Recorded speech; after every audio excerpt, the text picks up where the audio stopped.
Luluto ako ng paksiw na bangus. Ganito. Dalawang buong isda to. Ang hati lang ulo at saka buntot. So, parang isang buo pala. 4 na ulo yan. So, 4 na buntot. Isang buong isda na to.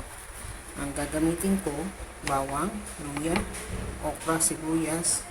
Tapos may isa akong siling haba, suka ko, 1 cup. Tapos maglalagay din tayo ng tubig. Yan. Pinamamantika natin yung taba ng baboy at saka konting asin.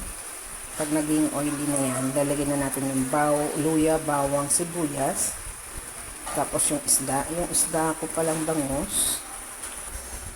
May asin, paminta, saka turmeric powder na yan.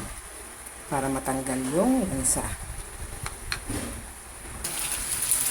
Ayan, ilagay na natin dito yung ating bawang, konti-konti, luya, at sibuyas.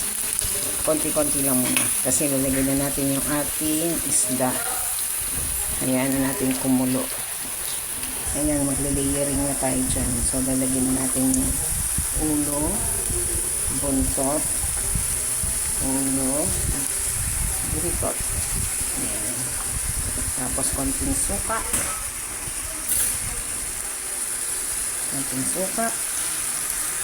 Ayan. Tapos bawang ulit. Bawang. Luya. Sibuyas. Layering lang tayo dyan. Lagay tayo ulit ng suka. Ayan. Tapos next layer naman. Ulo, buntot,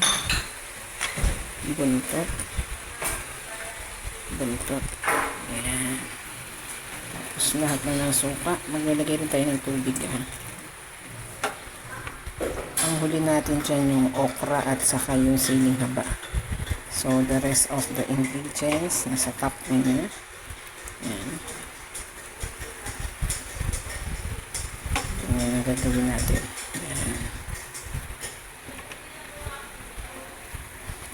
Hayaan muna natin kumulo yung suka. Saka tayo maglagay ng tubig. Kumulo na, pwede na natin ilagay itong water na ito. Ganyan lang karami.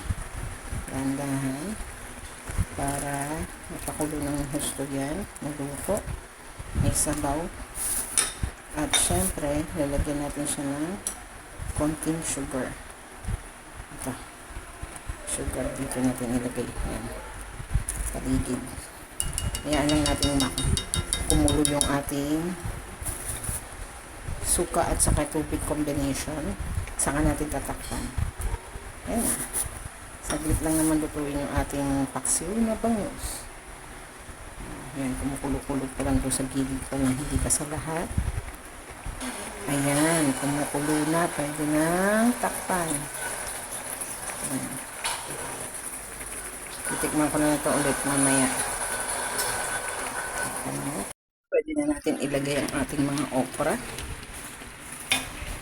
Sakto na yung timpla niya. Ay, nagdagdag pala ako ng isa pang kutsaritang sugar. Kasi napasobra yung asin.